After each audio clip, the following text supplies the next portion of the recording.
All right, Shalom. I'm going to start out by giving all praise, honor, and glory unto Yahweh, Shem, Shai, Shem, Kakodash. Double honor to the apostles and elders of Great Millstone. Shalom to all that came out to push the word of sincerity and the truth. Yeah, I just wanted to shed a few words on this article. Amazon warned workers that its busy season could make them feel suicidal. And this is more proof that this isn't our rest. You know, a lot of these jakes, 2/3 of the nation of Israel, they want to defend this man as well as defend this system. You know, we were carried here against our will, brought in hardcore slavery, chattel slavery at that, which is the most aggressive hardcore slavery, in the history of man. We got our nationalities beat out of us, hundreds of years of free slave labor, tossed into these prisons, poisoned, whether it's our food supply, our water supply, extorted. It's the list goes on and on. Rob, the scriptures speak about in John 10:10, how the thief cometh not but for to steal, kill, and destroy. So fast forwarding up to 2021, Jake got digital cell phones and they got Hellcats and Chargers, and they believe that they're in freedom, man. In the land of actually paradise. When at the end of the day, you're still a servant, you're still subject to payments, as it is written in the book of Baruch, and you still don't have a pot to piss in or a window to throw it out.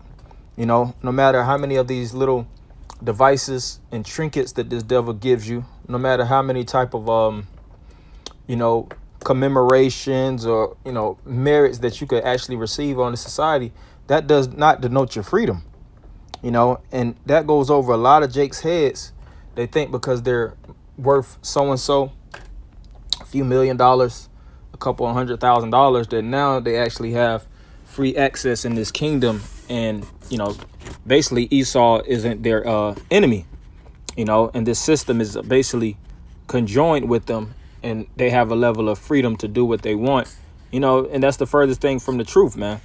Like we always speak about, just because a nigga might have a few dollars in a bank account does not make him free, man. You're more bound. You like I said, you subject to these payments.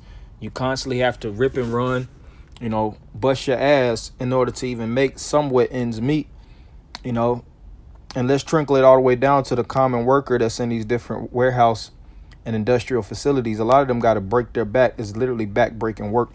12-hour shifts, 13-hour shifts.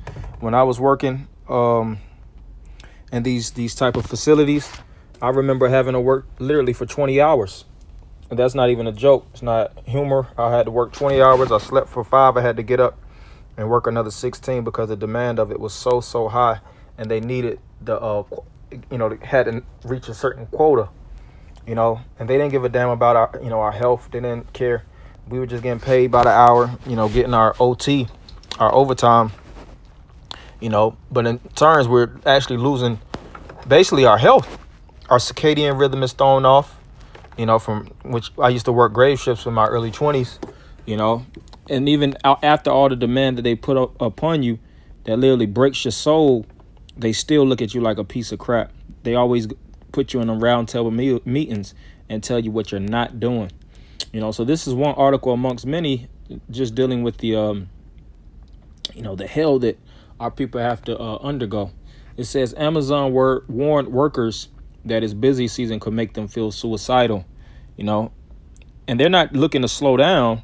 They're just putting it out there. Look, you might want to kill yourself after having to bust your ass constantly, in production. Because, of course, Amazon, one of the major giants in these times, they have, some of the highest distribution, if not the highest distribution in the world in these times now, man. And still they're paying Jake pennies on a dollar. Jake thinks because they're getting paid $17, $18 an hour, that now that they're, impervious to the system. Look, you just a nickel and dimer just like everybody else, man. And that's why the Lord has to, click, have a hard reset due to the fact of how Jake thinks, man. Jake has been in captivity so long that they have went through something known as institutionalism. Let's see. They have, like I said, they went through. I want to get the scripture precisely what it speaks about. Is Israel a homeborn slave? Why is he spoiled? I know it's in Jeremiah. I just want to get it precisely. Jeremiah 2:14. I think I put 2:12.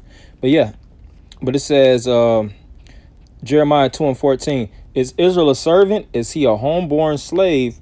Why is he spoiled? Yeah, and a lot of you Jakes, you really are homeborn slave. You know, it's a question, but it really it's showing in these times now that Jake would do anything for work. You know, Jake would do anything to actually feel like they're accepted in the system. You know, let's not deal with these corporate sellouts. A lot of these different Jakes, and not saying that you're in a corporate position that makes you a sellout, but a lot of those Jakes, you know, the suit and tie white collar Jakes, they feel like that they, since they're in the house, just like back in slavery, and they get more time off. They get all these different holidays and federal holidays and, you know, things of that nature off. You know, like when you work in these different federal corporate companies, you get holidays off that most people usually don't get off. You know, these little minor holidays. You know, but a lot of these different Jakes, since they get those holidays off and they get extra bonuses and things of that nature, they feel like they're actually, you know, getting some type of social acceptance, you know. And then, like I said, they'll conform to the ways of the system, which the Lord commanded us not to do, which I'm going to get that in Romans the 12th chapter, you know. And then they'll push against you if you're speaking against it, man. You know, that's the times that we're living in, man. This place is not our rest. It tells you that in Micah the second chapter. Constantly got to bust our ass, you know, and it's like, so be it, because that's the curse that was brought upon Abraham. The scriptures speak about from the sweat of thy brow. You know, of course, we got to work spiritually, work physically. The scriptures speak about labor, working with our hands, but we're working for a reason. We working to get up out of here, man. You know, of course, in the flesh and the physical, you work to maintain your household, maintain your essentials, your daily bread, as it is written, which is the only thing we really have on the side. But in the spirit, we're working overtime so that Jerusalem could be made a praise in the earth, pursuant to Isaiah the 62nd chapter. All right, Romans 12:1. I beseech you, therefore, brethren, by the mercies of the Most High, that ye present your bodies a living sacrifice, holy, acceptable unto the Most High, which is your reasonable service. Yeah, so you got to make yourself a sacrifice. All right, like this is the true work. Like it speaks about hard work paying off. Really, the hard work in this world really doesn't pay off. It pays off to a certain extent. I'll say that. You know, you can pay off your bills till this next due date.